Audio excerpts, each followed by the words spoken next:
Bueno, ¿empezamos? Okay. Good evening, and thank you so much for coming. My name is Melissa Guy, and I'm the director of the Nettie Lee Benson Latin American Collection, and it is my pleasure to welcome you to this special event. We are so honored to have with us tonight Cristina Rivera Garza.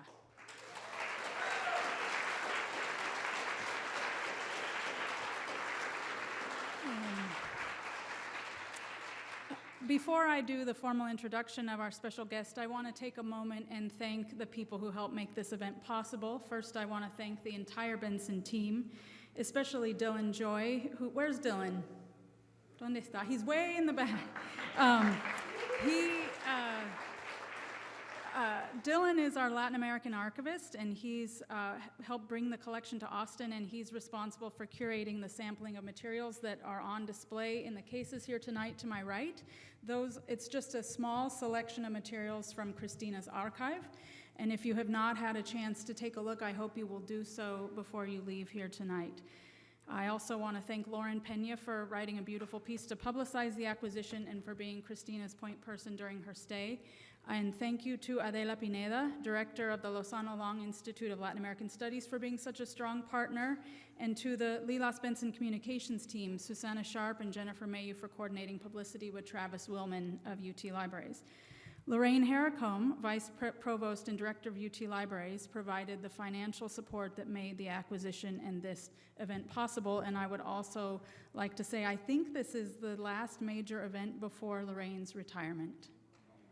So I feel the need to point that out because Lorraine has been so instrumental in the successes of the Benson over the last decade, and she, like me, took a special interest in this particular acquisition in this particular moment, and so I want to give Lorraine a round of applause.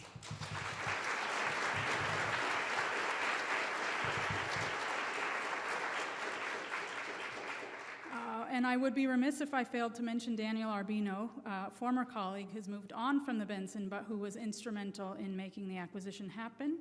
And then finally, with the thank yous, I want to acknowledge Adriana Pacheco and her husband, Fernando Macias, whose Benson Centennial Endowment helped make this acquisition possible.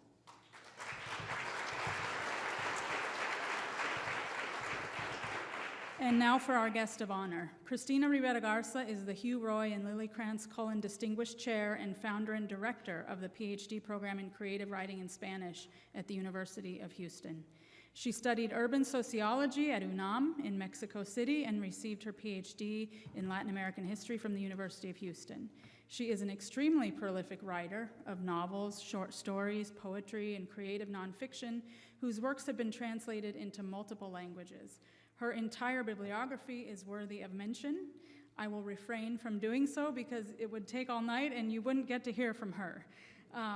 She is one of Mexico's most influential and innovative contemporary writers. Defying traditional literary genres, her writing blends historical research, speculative fiction, and linguistic experimentation to challenge dominant narratives and conventional storytelling.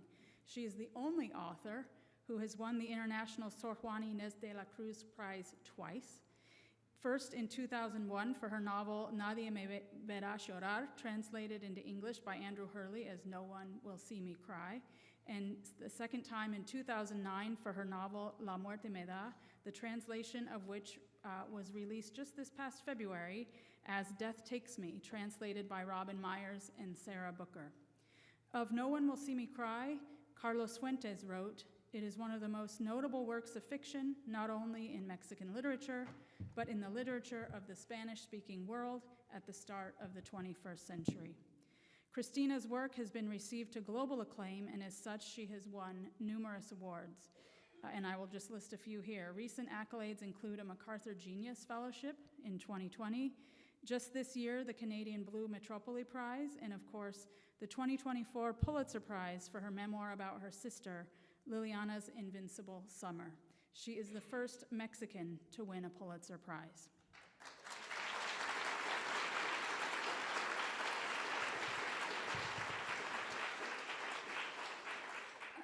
The acquisition of Cristina's papers was a long journey for all of us. We first approached Cristina about the prospect in 2021. justo en medio de una pandemia global, right in the middle of a global pandemic.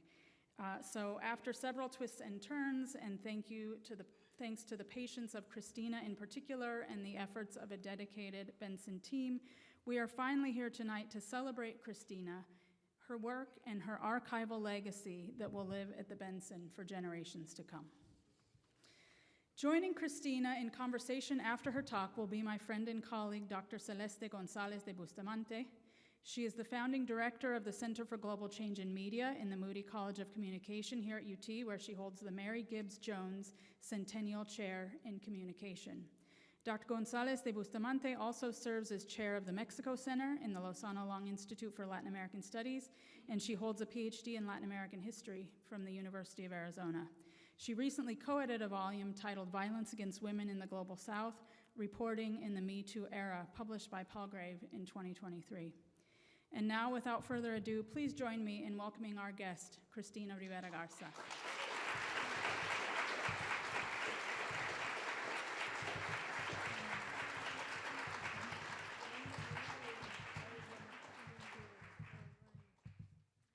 Muy bien. ¿Cómo están? Eso, me gusta oírlo en español, aquí en Texas. Gracias por estar aquí. Thank you so much for being here. This is, as you can imagine, a very special occasion. I'm full of gratitude. I'm extremely honored to be here today, doing what we're doing, receiving or celebrating the arrival of all these documents that my family had taken very good care of over the years. So I'm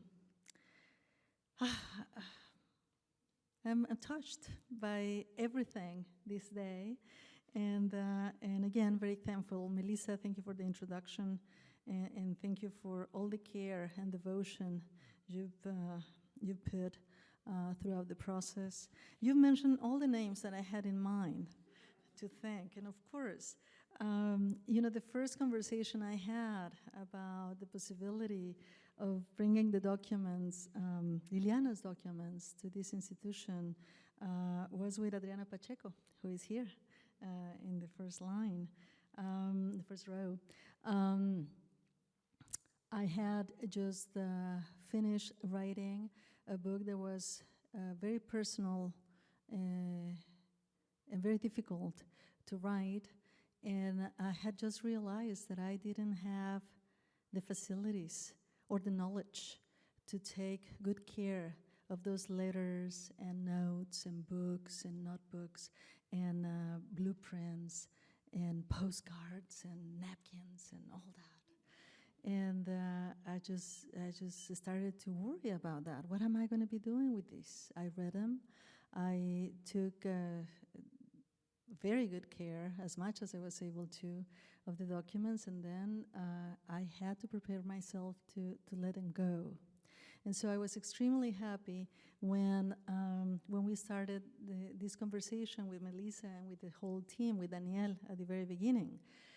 Because obviously, as many historians, anthropologists, literary critics, all of us interested in Latin America from within the United States, we have spent a significant amount of time here at the Benson. And so just to think that I've done research, I read very carefully the papers of Jose Revueltas here. I've gotten into reading the Gloria Anzaldua's papers as well. So just thinking that now other people can do that with my sister's papers and with my papers, it's just mind-blowing. It's just amazing. And so thank you, a heartfelt thank you for that, Melissa. And Dylan came to my home. I was remembering wrongly that he came to my home last summer. It was not last summer, it was a year and a half ago in the winter, in December. And he, yeah, that's how things go these days. He helped me go through some rummaging, organizing or disorganizing some of those papers, and we together, I remember, getting all those boxes ready, shipping them to the FedEx, making sure that they got here. It was time-consuming. It was lots of work, and I'm very glad that we are now celebrating these papers and these papers a new home. This is how it feels like. This is not a repository. This is a home for Liliana, her papers, and her words again. So thank you to the whole team. Thank you. Yeah.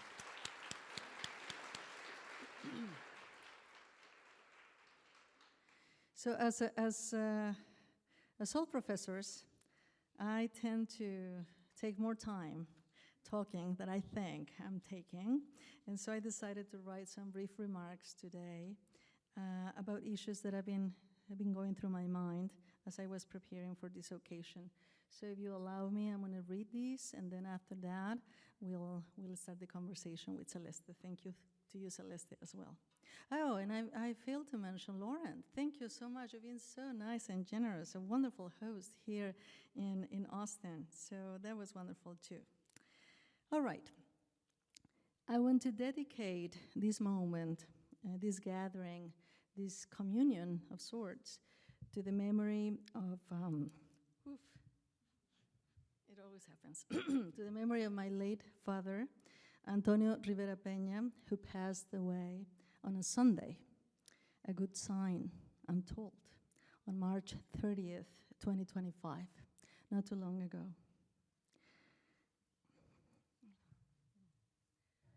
Love moves me, of course, the need to honor a life that was extraordinary, both in scope and in achievements. My father was the son of illiterate, landless, indigenous peasants who became climate refugees. Of course, this is not how they called it, in the late 19th century, after terrible droughts devastated the highlands of central Mexico. So they walked from Charcas in San Luis Potosí all the way to northern Coahuila, very close to the US-Mexico border, looking for a better life, or for a life, just like that. They found jobs as operators in coal mines, the hollow much of the borderlands, before they hired themselves as hands in nearby haciendas. The Cardenista agrarian reform, and especially the cotton project forged and executed by Eduardo Chavez, an engineer from Mexico City, who worked in Matamoros, Tamaulipas, allowed them, this family of mine, to finally live on a piece of land they could call their own. Born in 1935, my father grew up cultivating cotton, but this was never enough for a young man of immense dreams and goals some describe as outlandish, if not just crazy. Some people call him El Loco Antonio. He took, for example, flying classes and obtained an aviator license early in his life. He bought a motorcycle I now associate with images of Rebel Without a Cause, the movie. I don't know what that motorcycle was doing in Las Brechas and northern Tamaulipas, but he owned that motorcycle. In the early 1960s, he came across a representative of the Tecnológico de Monterrey, an emerging private university in nearby Monterrey, who was recruiting prospective students and offering scholarships. My father applied for one, becoming later the first university student in the family. When he graduated with a PhD in agricultural sciences from Uppsala University in Sweden in 1988, he became the first doctor in the family, too. Antonio Rivera Peña, the dreamer, knew well, however, that stories like his seldom make it into institutional records. As he said to my son a couple of weeks before his passing, he concerned himself with legacy. As a good scientist used to empirical research, he reminded Matthias, this is the name of my son, of the importance of evidence. Don't forget, he said again and again, never forget. Over the years, we in the family complained often and much about the hoarding habits of my father. It was difficult for him to let go of objects, from old tocadiscos, the old record player, to photographs, from pebbles he had collected in faraway shores, to our elementary school notebooks. He kept them all, every single one of them. His studio, crowded with papers and books, left little space for the desk where he had worked at times.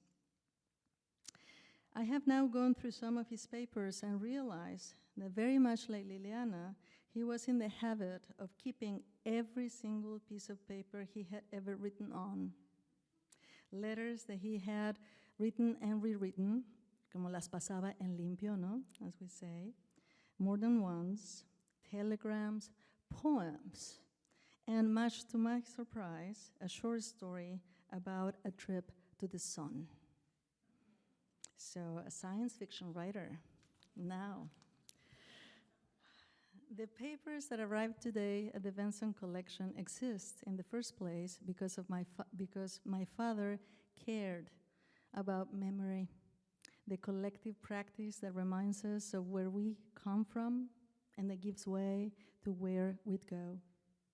An archive is a material form, material shape of the care and devotion he exerted, the infinite hours used to sort and classify data, as he always called it. An archive, this archive, is first and foremost love. This morning, I was planning on arguing that the archive is the opposite of the cemetery, thinking that exhuming and not interring a body is precisely what we do when we visit archives. But I'm not so sure about it now. For when we pay a visit to a cemetery, we reactivate the energy and the conversation with our dead, making space around us so that they can install themselves nearby, as Viviane Desprez argued in A la Salud de los Muertos. And what else do we do at the archive if not this? Archives are sacred places where the living and the dead interact, talk to each other, and together open once again the truncated possibilities from our past. This is called resurrection in some cultures. This is called immortality too. And as Emily Dickinson once wrote, what else is love but immortality itself? Liliana's life was violently cut short on July 16, 1990. That's the subject of Liliana's Invincible Summer, as some of you know. Nothing in my lived experience prepared me for the overwhelming feeling of her material presence when I finally gathered the courage to open the cardboard boxes where I knew we had stored her belongings. I went there into that box looking for data again, but got back transformed, having come close to a rich, subtle, and complex history instead. My sister, very much like my father before her, had kept every single piece of paper she had ever written on. Paper napkins, university notebooks, postcards, letters, the margins and covers of books, among others. At a very early age, Liliana had understood my father better than anyone else. Did she see him placing papers in boxes, writing and rewriting letters he seldom sent out? Did he talk to her about the significance of legacy, much like he talked not too long ago with my son? Perhaps, perhaps not.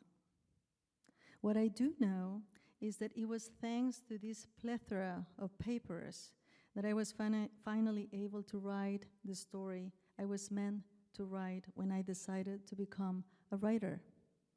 Or was it the other way around?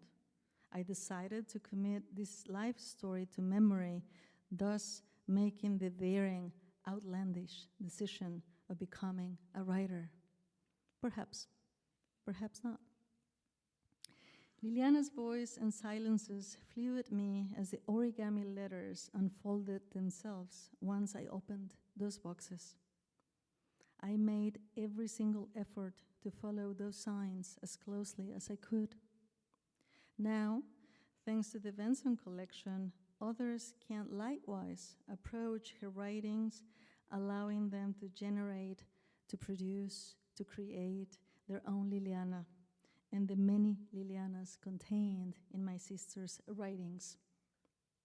Now, others will be able to approach on their own terms the miracle that was Liliana on this world, and the many ways in which we still have to work together to fight impunity, indifference, and indolence regarding femicide and gender violence, not only in Mexico, but also in the United States and in the world.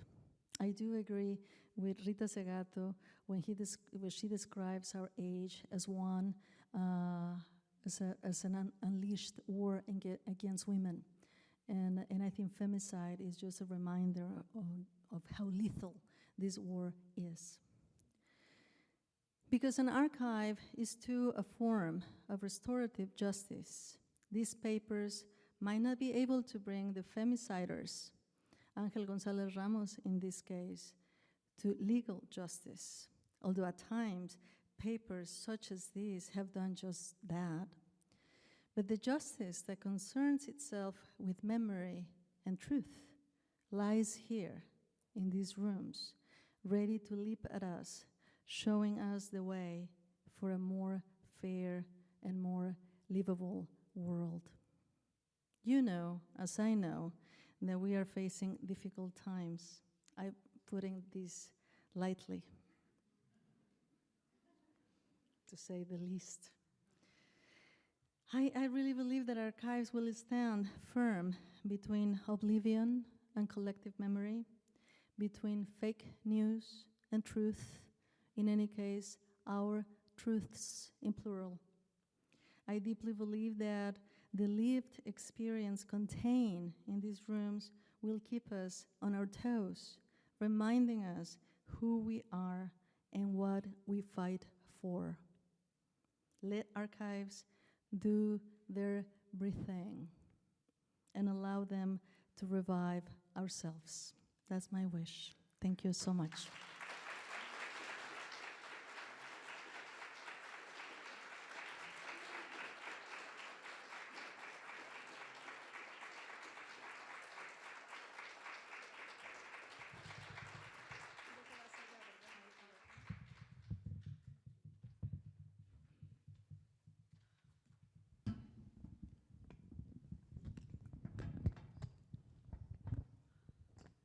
How about another round of applause for our beautiful speaker?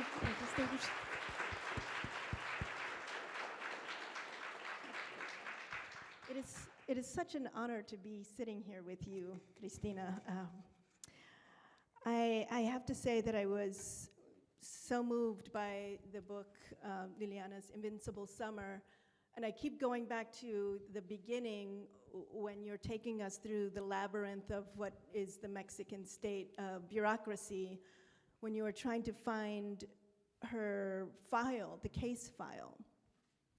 And if you would allow me to quote here, you say, in sitting there waiting to try to get some resolution to finding her file, you say, "In the future, I tell myself as I try to escape this moment, I will say that this is when I realized that I must write.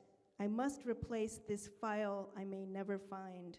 There is no other option. In the future, I will say this is the split second in which I understood writing defies the state."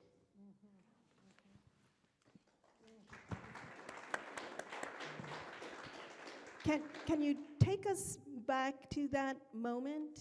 What was it, if you remember, what was it about that particular moment that made you say, writing is the answer to this, even if I can't find the file? Well, thank you. First of all, Celeste, for being here. It's a wonderful opportunity. I'm very glad to meet you and to talk with you. You know, that specific section of the book appears only in the English version. It's not included in the Spanish version. For those of you who are obsessive readers, just check the pages. And I didn't have, I guess, a clarity of mind yet when I was writing the Spanish version. And then when we were, I was starting to work with my editor in the United States in the English version, I saw the absolute need to include something that was kind of commonsensical to me in Spanish. Like, I didn't find a need to say that. It was kind of obvious. Not so much in English. So, but then I thought that I should have corrected also. I should have added that section, those phrases in the Spanish version as well, because you never know. It's obvious to you, but not necessarily for all readers. He was, as many families of women who have been victims of femicide know so well, the journey to find justice is long, is full of anxiety, frustration, and very often the whole story ends in utter failure. I knew this before going into the whole process, but our head and our thinking knows, they know things, and our body is kind of catching up. I guess at the beginning of the book, I decided that this was going to be the opening of the book because I wanted readers to experience that same frustration, that the constant obstacles that prevent many of us from finding justice. And one of the most frustrating events those days was when one of the employees, a kind woman, by the way, just let me know that it was going to be very difficult for me to actually find that case file. She was very honest, very sincere. She said, if they send you to this place, that's because they don't know what they're doing. If you're going from this place to the next, that's the same. And remember, she said, we take some of these files and put them in the trash every now and then. So you might as well never find this document. And when she said that, I was very scared. I thought, if I'm not going to be able to get hold of Liliana's institutional memory, what is left for us? So what would happen if my father dies, if my mom dies, if I die? What is going to happen with Liliana's memory? And it was at that point that I thought, I need to write the book. And the book is going to be the replacement of the archive. I'm going to have to write a book that embodies that file, that brings all that information with us. And in addition to that, I'm going to have to write a book in which Liliana can live, where she could dwell. I guess that's the reason why the book took the shape that it did in the end. I wanted I wanted people to feel Liliana close by. And as close as I felt her when I first opened up the boxes containing her belongings. Thank you for that. And probably most people in this room know that femicide is, and this comes through in your book, is not a issue, a problem that started a decade ago. It is a long history, a long historical legacy. If I can just mention a statistic by the UN that says that since around the time when Liliana was murdered, 50,000 women in Mexico have been murdered, with the impunity rate exceeding 95%. And from 1993 to 2023, more than 2,500 women in Ciudad Juarez have been disappeared. So this is a problem that has existed for a long time, and through your work, you're making that issue visible to people maybe who don't know about this. And I'm very interested in knowing what your approach to being a public scholar in all of this, and letting people understand what is going on in Mexico, but being and living for much of your life outside of Mexico, and if that gives you some freedom in some ways to be more critical than other public scholars who are in Mexico, for example. Let me see. I'm not so sure. It is true that the data of women victims of femicide in Mexico is horrific. Both in Mexico and in Honduras, 10 women are killed daily. That's the information we got so far. Let us not forget, however, that numbers in the United States are not cheerful at all. 3 women are killed by their domestic partners also on daily basis in this country. And those numbers increased dramatically during the pandemic. So when we talk about an unleashed world war against women, we are actually saying that women are killed in great numbers across the world every single day. We're talking about what experts in the United States call an epidemic, a silent epidemic. One that is very difficult, has been historically very difficult to see, to identify. Why? Because the hegemonic, the powerful patriarchal narratives that have taught us to tell the story of gender violence according to one specific tale, something that is being called in legal terms a passionate crime. You know, when you get the news about a woman being killed by her husband or boyfriend, and someone asks, well, what was she wearing? Was she drunk or not? Those are the questions that this passionate crime narrative elicits. And what we do when we pose those questions, we're blaming the victims implicitly and exonerating the perpetrators. That's the reason why it is so difficult, it has been historically so difficult to tell the stories of gender violence from the perspective of the victims, their families, their friends, and their communities.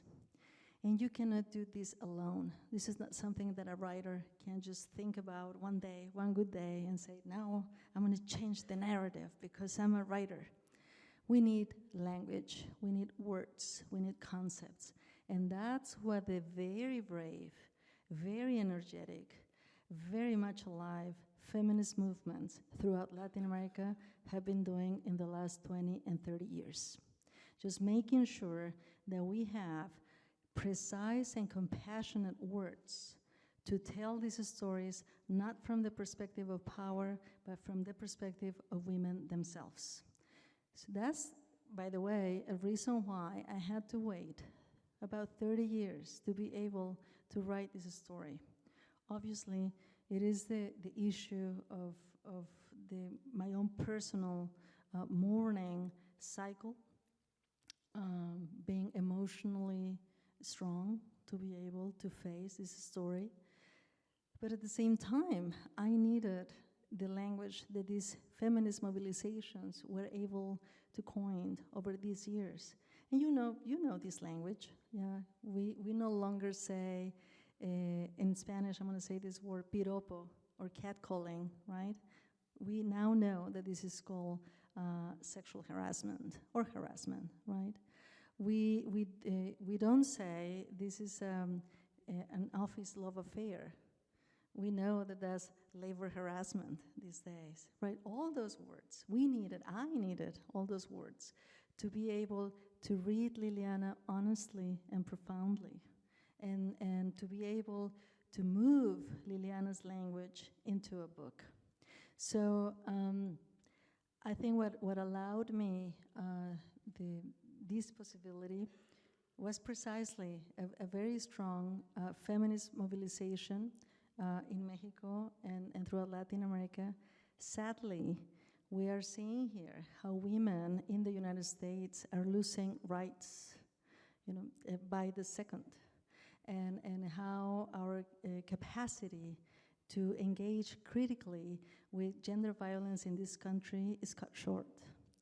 You know that in Spanish we use the term femicida, which in English would be something akin to femicider. The first time that I used the word femicider in English, people look at me like, this woman doesn't know how to speak English. What is that? What is a femicider?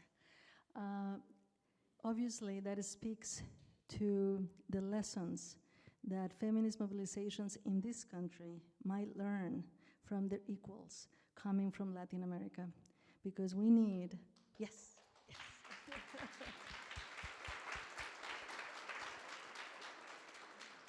Because we need in this country, too, this language that might allow us to finally tell the stories of gender violence that structure much of our daily life in the United States. And you point out in your book that it wasn't until 2012 that Mexico did create a crime called femicide.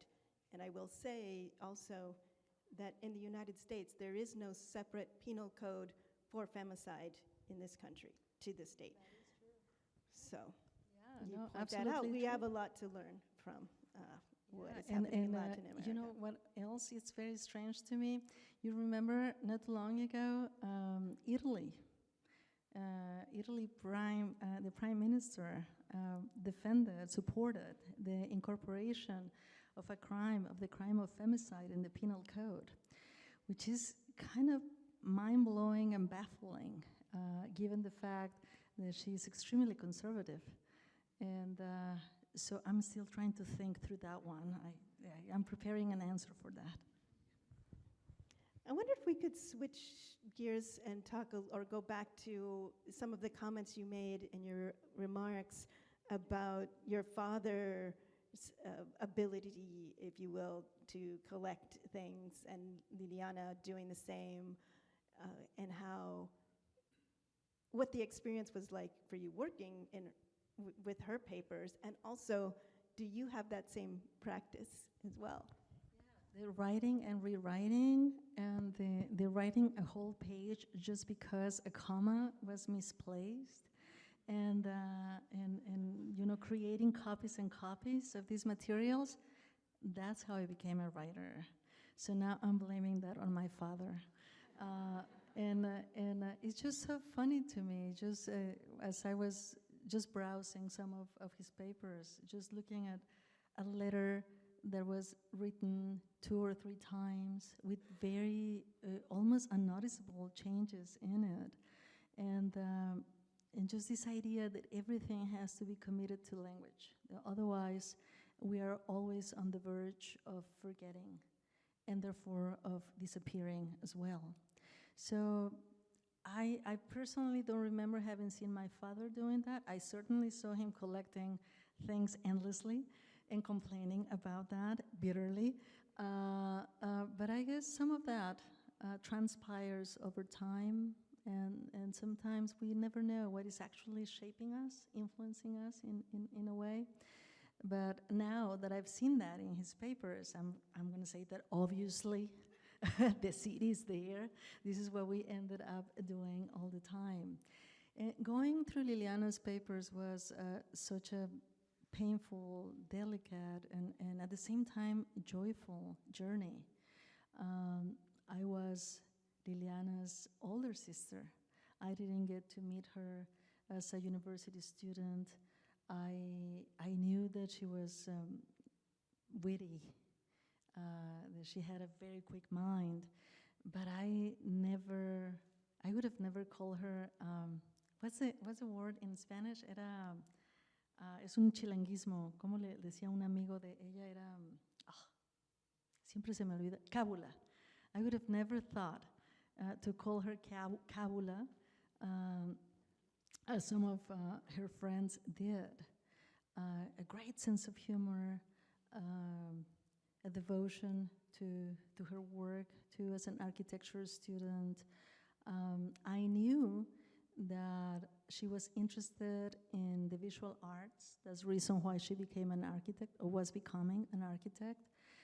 And I knew she was a reader, but I didn't know how voracious a reader she was. And learning that through her papers was very endearing to me. So what the archive gifted me with these many Lilianas that I was getting to know and meeting again.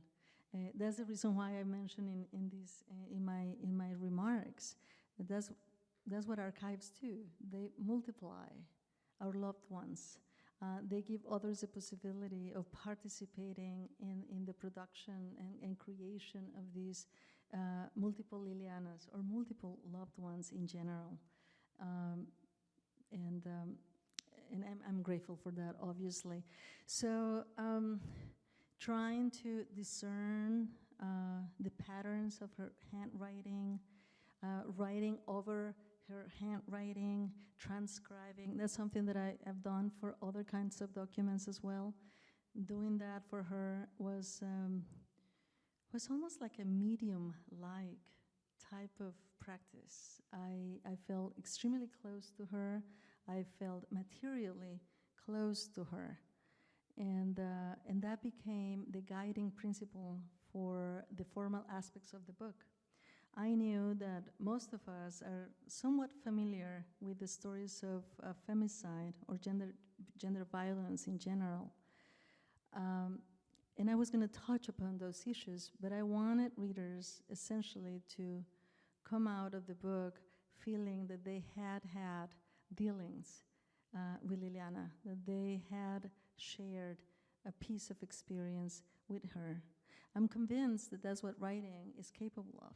That's what we should ask writing to do, which is the impossible thing, right? To have that experience with someone who is no longer there and yet is there thanks to the power of language. And I do feel like you do get to know her. You feel like you know her if you read the book. And the other method that you use is these testimonies with her friends. I'm very interested in how you were able to find them after so many years. And I love how the book is not, it's not just memoir, it's not testimonials, it's a history, it's many, many things. And how, could you talk about how you were able to find those folks and you decided not to record the conversations? You talked to them over the telephone, and maybe talk a little bit about that. Of course. I know you're a historian, but you're also working in the communications department here at University of Texas at Austin. And I have the utmost respect for journalists too, and the kind of work they do. Their work with nonfiction, right? I needed to have alternative perspectives on my sister. We are social beings. We are formed and transformed by the effect of others, and I wanted to have their views on my sister in this book. But remember, I started to write this book 30 years after they've met on campus in Mexico City. All these people were not digital natives. Some of them had Facebook accounts or Instagram accounts. Many didn't. So it was quite difficult, and I have to thank my husband, Saúl Hernández Vargas, and her incredible patience and skill in locating many of Liliana's friends. We found the telephone number of one of them, the old telephone number. What are the odds that that telephone number could have remained in the family? So we tempted the odds, and we dialed that number. And it just so happened that there was it was not Manolo's phone number, one of Liliana's friends, but it was the family's phone number. So his sister answered the call, and she put us in touch with Manolo. That is amazing, isn't it? And then Saúl left messages in Instagram, in Facebook accounts, letting them know what we were trying to achieve. Some of them took a couple of months to answer, because remember, these are old people. These are my generation almost. Like, people are not looking at their Facebook feed insistently. And so it took us a lot of time. So Saúl is a visual artist, and now the joke in the family is that if he doesn't make it as an artist, he's a really good detective now. So he'll find a way of making a living in that way. And then once we made that first contact, I talked to them. I explained to them what I was trying to do. I told them that I wanted them to gift me with a memory of Liliana.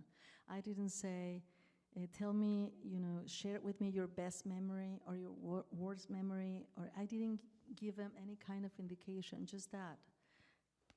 Un recuerdo de Liliana, el que quieras. Let's start with that. I told them, it is true that I told them that I was not going to be recording these conversations. Remember, this was happening during the pandemic. I couldn't travel to Mexico, so everything was done over the phone. I didn't want to use Zoom. It seemed to me that that technology didn't belong to the relationship, didn't embody the complexity of the relationship, and something that the telephone did. And I told them I was not going to be recording because I wanted to be fully present during the interview. I was going to be transcribing, taking notes, and then they were going to have a veto power, so to speak, over the writing. So I transcribed the content of our conversations, and I sent them to them. And I said, whatever you don't like, if I made mistakes, I might have written a name in the wrong way. Perhaps I made a mistake in regards to a date. Please correct and revise as you see fit, which they did. Some of them were very active at this. Some others didn't care that much. Raúl, one of Liliana's, un enamorado, he told me, please, delete the word campus from my speech. I would have never used the word campus. And that was una gringada mía, que yo puse campus, and obviously in Mexico we say we go to the uni, we go to la escuela. Never, no one goes to the campus, the university campus. And so, point well taken, I said, and I erased that. I deleted that word. So there was that negotiation and conversation. And then I told them, this is not the end of it. I'm writing a book. And these interviews, this is writing. And the writing has to work in the context of the book. So I'm going to translate whatever you've told me into the writing of this book. And I'm going to try to be very honest and to get to the point, to your tone. I'm not going to be using the same words you use, I'm sure, but I'm going to try to get to the heart of your tone here. So I rewrote the whole thing, very much following on the steps of my father and Liliana, and then I sent these rewrites back to them. And I said, if you don't find yourself here, if you don't see yourself saying these, just let me know, and I will delete these, and I will rewrite.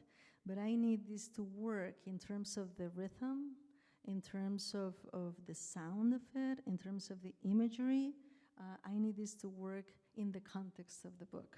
So fortunately, the second time, they were happy with the result, and that's how that's what you are reading. So what you readers of this book are encountering in terms of these interviews is a mediation after mediation after mediation, right? Is the telephone, my listening to their voices, my rewrites, their rewrites, and then my rewrite again. So, and that's how a book is written very, very slowly.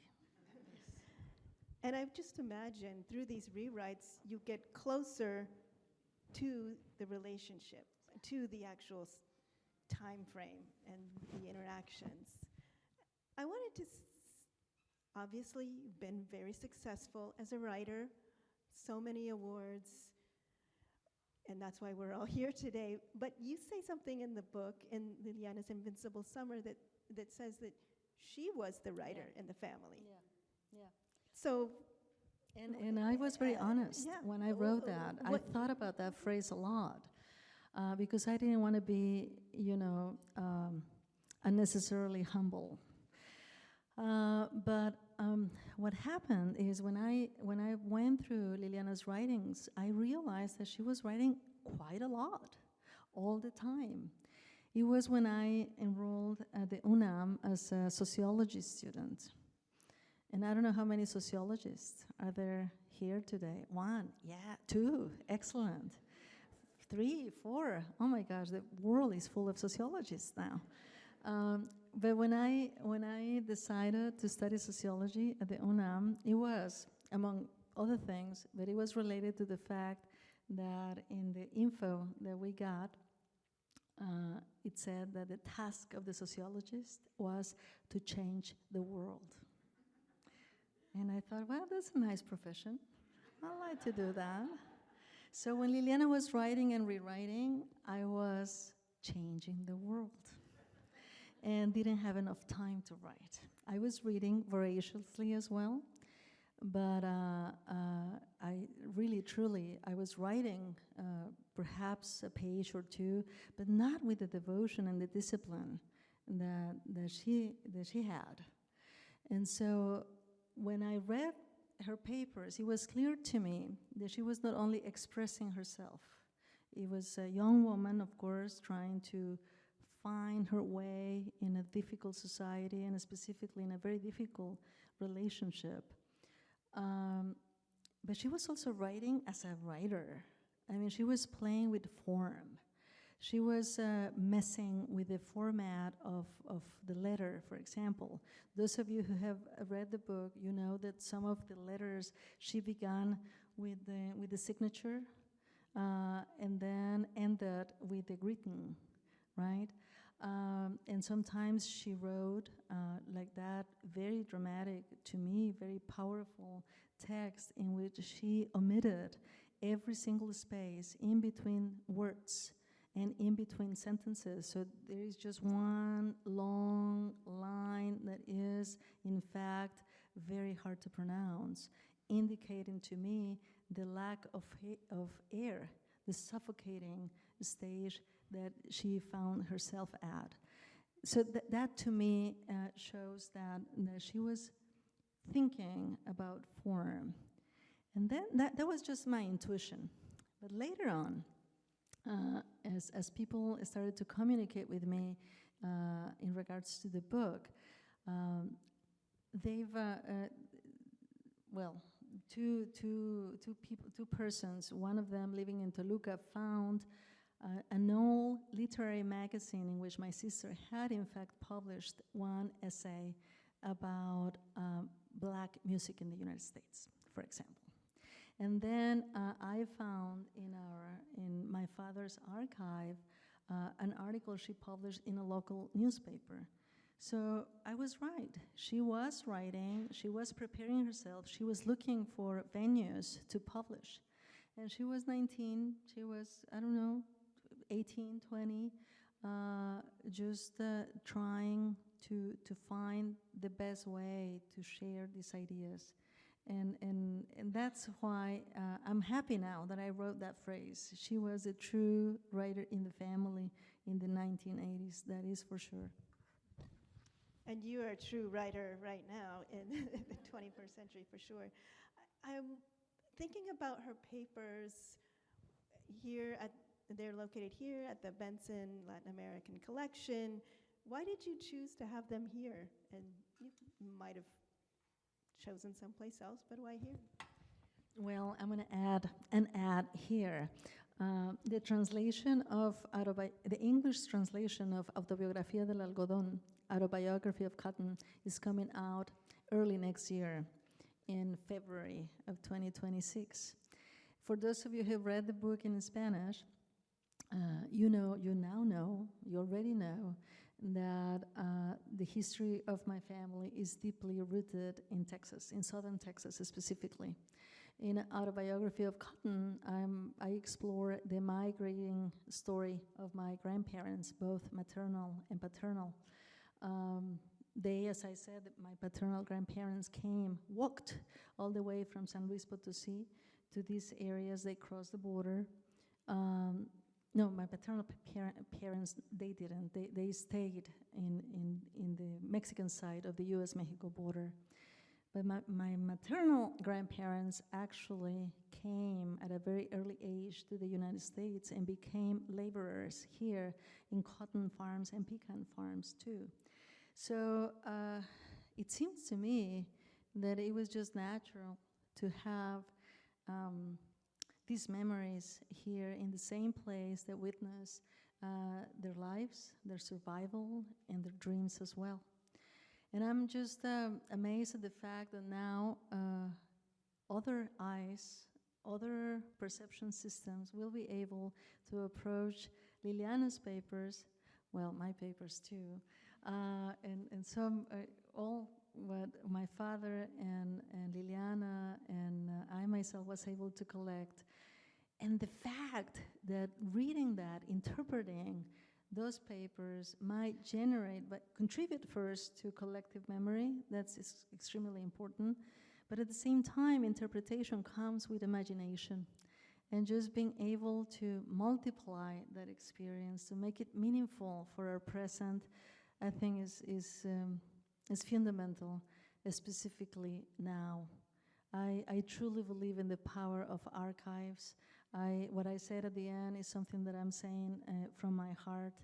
This is what is going to be reminding us of who we are vis-a-vis the onslaught of Libyan and injustice. And so I cherish the archive, not because it allows us to go to the past, which it does, but more importantly, I think we go to the archive to reactivate the past from the perspective of the present, and the end is always the present. And that's something that archives are going to help us to protect too.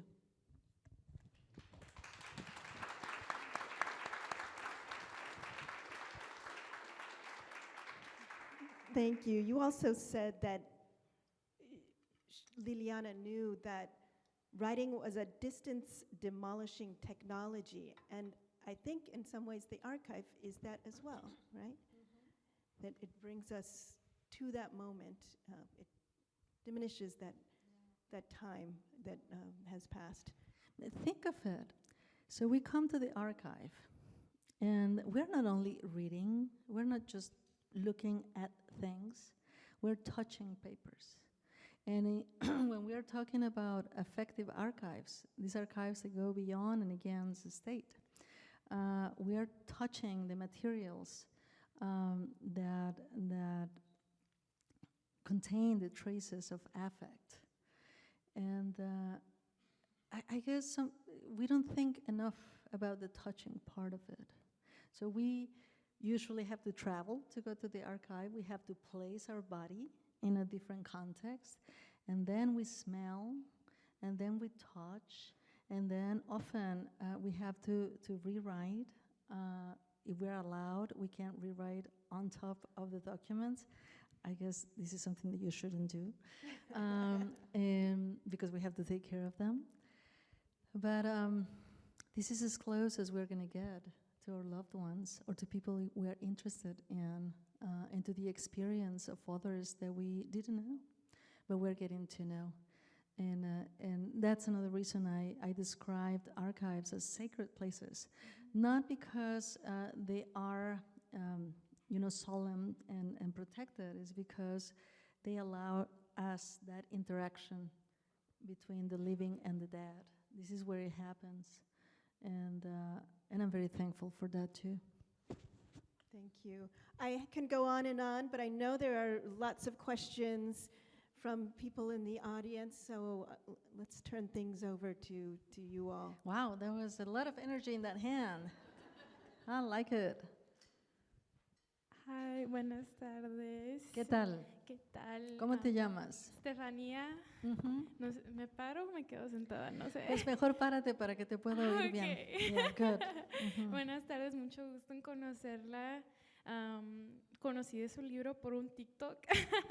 Is that right? Sí, yes. Okay, And good. I decided to purchase it earlier this year, and I've never read a book as fast as yours. And I don't think I've ever cried to the ending of a book. After every chapter, I felt like I truly got to know Liliana. Funny enough, my sister's name is Liliana. Oh my gosh. Yeah, so it felt very personal, and it felt like I had a sort of connection to you and your sisterhood with Liliana. And I don't really have a question, but I just wanted to say thank you for writing that book. I know it takes a lot of courage to be able to talk about grief and kind of vocalize it, and especially put in a book that, you kind of expose yourself to the whole world. And I know I'm personally going through grief, so it's hard to even mention it to people and friends. I can't imagine using your platform to tell the world and bringing this very important topic to the light of day. But I know when I first saw the book, the cover kind of confused me because it was the English version, and it was like a silhouette of a woman diving. And I know you get to the end of the book and you kind of express why you chose that.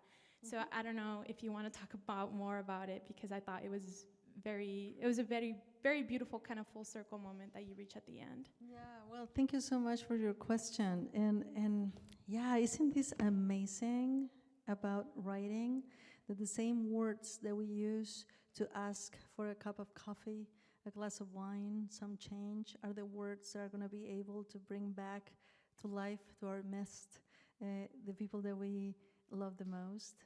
This to me is just amazing. I usually I think of writing as a way of awakening language. So, and doing it with the same tools, with these very humble tools, with the same words that turn out to be so powerful, that they spread out like a wildfire. It's still a miracle, and it's something that I'm very grateful for. I'm very happy that I devote my time to these. Going to the second part, to your actual question about the cover, let me tell you a story, and I'll try to be brief. I'm a professor, I told you that I tend to go into a lot of detail, but for the Mexican version, for the Mexican edition, the Spanish speaking world edition, I insisted on the fact that I wanted to have Liliana's face on it. I wanted the femicider. Now we know that it is a word in English. It's a valid, legit word. I wanted the femicider and his family to see her. I wanted them specifically to see that they had not been able to actually kill her for good. I wanted her to come back and haunt them forever. I wanted vengeance. Yeah.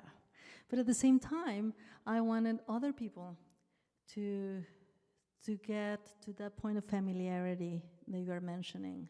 So it's not just the name, it's not just a story, it's also these features, this gesture, right? These kind of things that are so difficult to describe, a way of looking at things, a way of angling the head, all that.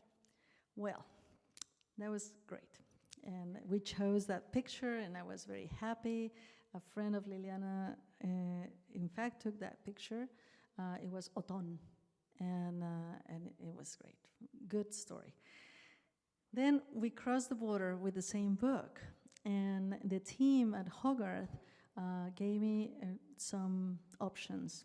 Many of them at the beginning included bucolic renditions of some Mexico that I have no idea of or contact with. It was like an old pueblito and allá en el Rancho Grande, no? And I told him, I don't think this is the message that we want to send. I was kind. And then I told them that perhaps including Liliana's picture would be a good idea. And my editor, the really smart woman, told me, you know what, in the United States, I don't know if you're aware, but in the United States there is this subgenre that we call unofficially the dead young woman's story. All of them include a picture of the dead young woman. All of them mention the dead woman in passing, and all of them, or pretty much all of them, limit or explore the wonderful work of detectives and the mysterious mind of the killer. And so if we put that face on that cover, we are sending a message that I'm not so sure, she said, you could feel comfortable with. Certainly, I wouldn't. And we were running against time. We had a deadline, and we didn't find the actual picture. And so I had a long conversation with my editor, Marjorie Pantojan, and then she said, well, tell me something that you haven't told anyone. Help me to find an image. And so I thought, I don't want the story to be limited geographically or geopolitical to Mexico, because otherwise I could be saying things like, this is a problem that belongs somewhere else, not here in this country.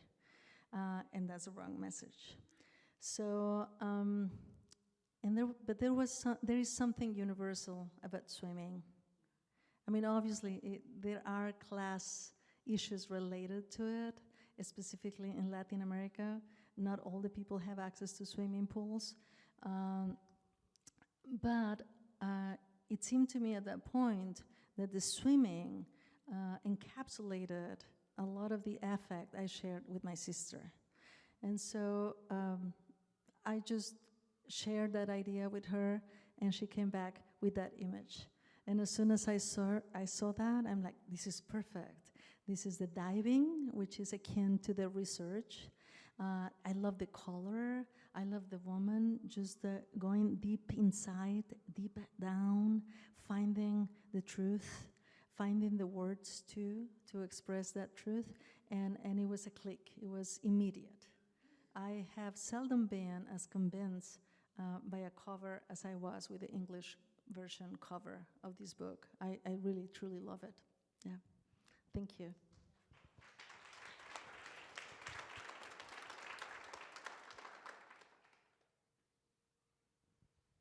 Thank you. First of all, I want to also thank you for all your literature. I've read several of your books, and I've been really touched by all of them. My question is, now that you're talking about the process of writing the book and how you didn't want, or you chose to use the telephone as a medium because it represented like the actual way that people were communicated back then. I feel curious to know about our present and the media that we use now, like social media, for example, and what is your opinion about the relation between social media and the way that we archive things and the way that we think of them? That's a really good question, too. Let me tell you another story. Oh my gosh, I'm full of stories tonight. The first time that I spoke publicly about this book, I was with Selva Almada, an Argentinian writer that I deeply, deeply admire. She has written another wonderful book about femicide and gender violence. It's called Chicas Muertas, and I believe that one is being translated into English already by Charco Press. And she was a wonderful conversant. Something that she said really struck me. She said, have you thought about the fact that Liliana, in keeping all those little notes, all those napkins, the minutiae of daily life, was behaving very much like young people today in Facebook and in Instagram? Don't you think that Liliana was sort of like in the avant-garde of things and prefiguring this technology that we now use at times mindlessly, right? And she alerted me to that reading of the sources and of the book, because indeed, Liliana was not necessarily paying attention to the big, moments of life.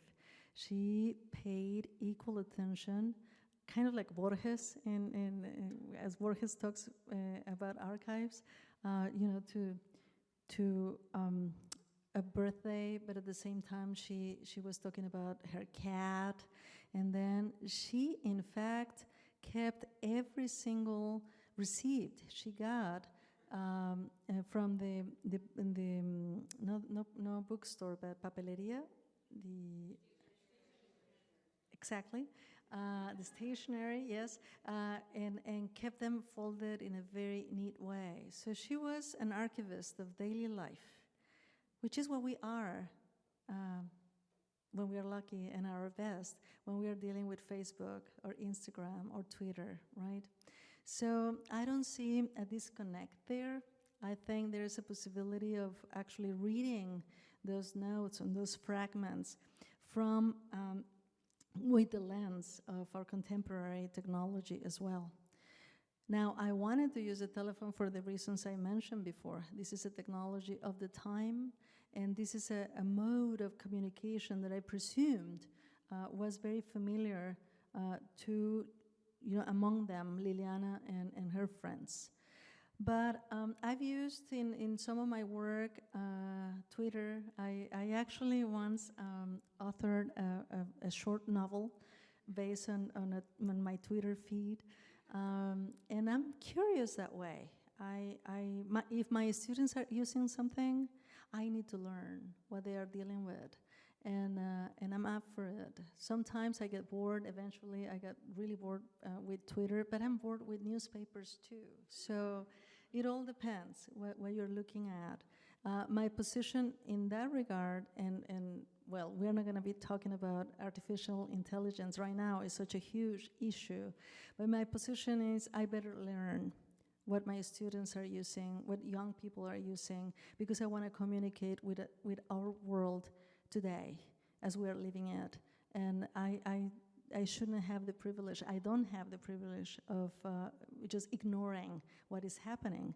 Because as Gertrude Stein once said, the real challenge of writers is to inhabit the language of his or her contemporaries. It's contemporaneity that is a real challenge. And within that is the technology that structures that world. So I'm learning. I'm not promised much, but I'm learning that.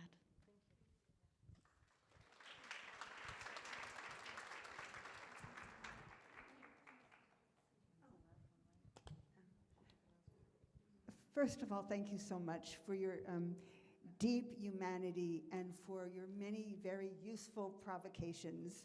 I have to think so hard when I read your work. I have a question about some of your work is so grounded and material and specific, and certainly Liliana's Invincible Summer, but also No One Will See Me Cry.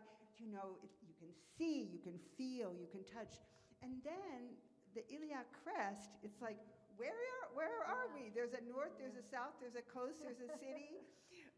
Gender, I don't know. I thought I knew. I heard that question when you were talking just now, when you say, well, this is a woman, maybe not. Or this is a psychiatric hospital, or maybe not. And I wonder if you can talk about the difference in writing. Well, two questions. The difference in writing, I mean, one is very, very deeply researched, and other is more purely imagined. But also, when you read, what do you like to read? Do you like to read the textured historical moment, or do you like the other, or what do they do for you each? That's a wonderful many questions. Yeah, you know, there is, I think there is a line, a continuity, going from No One Will See Me Cry, which was the first novel I published in the last year of the latest century. It was 1999. I believe it was also based on archival research of an insane asylum established in Mexico in 1910. And I read the files of these patients. They were not called patients back then, by the way. They were called inmates, tellingly. So, and I read them as writers, very much as I read Liliana as a writer, or Alejandra Pizarnik in Death Takes Me as a writer, or Amparo Dávila in La Cresta de León, Iliad Crest. So there is, I think, that connection. But one graduate student, a very smart graduate student, once told me, haha, but there is a break. There is a discontinuity that he was writing about. And then he said, there is a leap, a jump of sorts that goes from No One Will See Me Cry to the book I wrote about Juan Rulfo, the Había mucha neblina o humo o no sé qué, also based on research and travel and field research and interviews and all that. And then Autobiography of Cotton, and finally Liliana's Invincible Summer. So in a way, I think I was teaching myself how to write Liliana's book. I can say that now, looking back. I mean, I was just moving tentatively, just trying to follow my materials as closely as I was able to. And then there was this other line, and you are right, more pure fiction, let me put it that way. Speculative fiction, some have described those books as pieces of speculative fiction. I'm very happy about it. And even though they appear to be more fictiony than the other ones, they're also based on a lot of research. My connection with Amparo Dávila was based on a very detailed reading of her work and her moment. And but it was with that book that I started to do away with names. Yeah, but we can talk about that later. But and yeah, the Taiga syndrome is more or less in that, and it works more or less along those lines. I came to a point that I questioned fiction and the way the place of fiction in the world caused me great distress. I don't know if you've read this, what's his name? The guy from Norway that we all were reading, Knausgaard, yeah, Knausgaard, that once famously claimed that fiction had lost all its power in a world in which fiction reigned supreme. And I thought, that's it, yes, I agree with that. And therefore, I'm no longer going to have a relationship with fiction. I'm moving away from fiction. And I remember then what I had done for No One Will See Me Cry, and so I got back again to the archive, and the touching of the documents and the close reading of the documents and the dialogue with authors, published or unpublished authors. By then, I had written books about what I call disappropriation and necro writing, and so I guess I was preparing myself for that moment. I always had a conflicting relationship with fiction. It always troubled me, the kind of freedoms, the kind of license that fiction writers at times give themselves in the name of fiction. And I always thought, I've been thinking about writing not only about its formal implications, but also the ethical and political implications of that practice. And I guess that's what has taken me back again and again to the materiality of the document, of the dialogue, of the archive, of the conversation, and of the territory, of the land. And I don't know what is next, that's for sure. I'm at a crossroads right now, and it's going to be problematic, a bumpy road, but we'll manage. Thank you so much.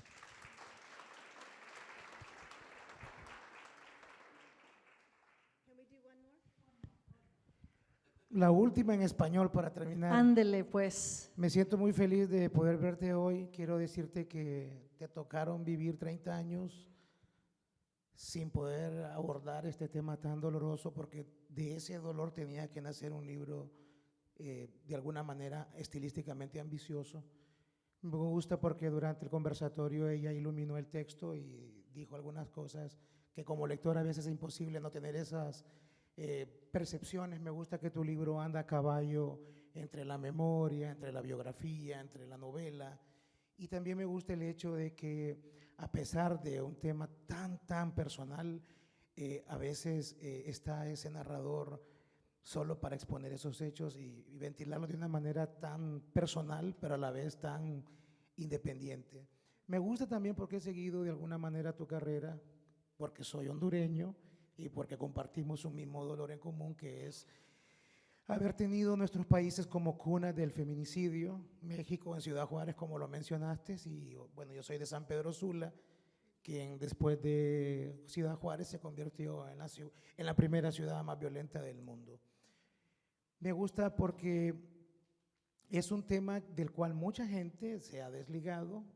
Sé que Roberto Bolaño lo quiso abordar en 2666 con este asesinato de mujeres, pero también me gusta el hecho de que te has arrogado el derecho de poder, por así decirlo, de poder entronizarte en ese podio donde está Pizarnik, Juan Ibarburu, Violeta Parra, Ana Lidia Vega, Jane Austen y otras grandes narradoras que han sido muy sensibles y muy comprometidas con igual María Eugenia Ramos en Honduras, que no sé si conoces su trabajo. A veces los escritores hondureños son como una isla, se sabe muy poco de Honduras.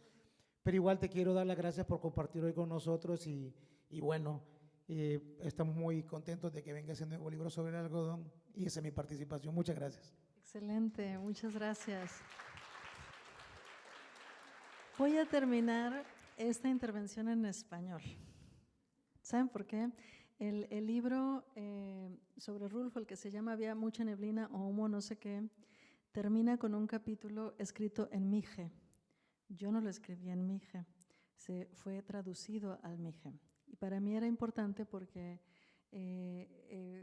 ahí estaba describiendo una caminata por el Zempoaltépetl. Acompañamos a un lugar, por cierto, en el que Rulfo había caminado, y acompañamos a una familia, amigos, que estaban celebrando la veintena, una especie de bautismo, ¿no? de su hijo. Y para mí era importante que el libro, o sea, queremos que los libros se abran, pero no indiscriminadamente. Un libro también tiene que saber cerrarse. Y un libro también, a diferencia del memoir, de la forma del memoir, que promete un poco el que lo dice todo, ¿no? El tell it all de todos los cuentos, este no es un memoir en ese sentido. Liliana, el Invencible verano de Liliana también sabe cerrarse. Hay ocasiones en que mi papá dice ahí, no voy a hablar de eso, no me preguntes eso. Y hay otras ocasiones en que yo también decidí cerrar puertas. Hay cosas en las que nadie puede pasar. Y yo creo que es importante. O sea, yo sé que aquí casi todo el mundo es bilingüe. O sea, todo esto de cerrar el libro no es realmente lo que está pasando. Pero creo que sí es importante recordar la lengua en la cual se llevaron a cabo los hechos tan terribles que cuenta el libro. De hecho, este es el primer libro que escribí en inglés y en español al mismo tiempo. Nunca había sentido la necesidad de hacerlo. Y he estado pensando, ¿por qué con este libro sentí esa necesidad? A la conclusión a la que he llegado hasta ahora es que podía aproximarme con un poquito más de un sentido de protección a los hechos que ocurrieron en español con el inglés. El inglés me servía como una especie de, ¿cómo se dice? Buffer, ¿no? Como una especie de mediación que hacía posible que las muchas veces que estuve a punto de dejar el proyecto o de sentir que ya no daba más, llegó el inglés a salvarme también en esos momentos. Entonces, es extraño cómo estas lenguas nos ayudan, nos permiten atravesar experiencias de formas únicas. Hay un ensayo muy bonito que escribió la escritora polaca que ganó el premio Nobel, que se llama Olga y cuyo apellido nunca puedo pronunciar, pero ustedes saben a quién me refiero, que escribió un artículo sobre el inglés. Decía que sentía una gran desesperación y tristeza por aquellos que, al contrario de los migrantes, que tenían una lengua a la cual regresar en la noche, que podían llamar nada más de ellos, decía, wow, imagínense toda esa gente que habla inglés, no tienen a dónde regresar. Pobrecitos, los entiende todo mundo. Desde los que están en el elevador, los menús del restaurante, sus más íntimos pensamientos, están expuestos a todo el mundo todo el tiempo. Y eso me quedé pensando, wow, sí es cierto, ¿no? Y a ustedes les ha de pasar en Estados Unidos, ¿no? De repente quieres decir algo. Claro, eso en Texas no funciona, ni en Houston. O sea, quieres decir algo así como que nada más entre nos, pero aquí todo el mundo entiende español, ¿no?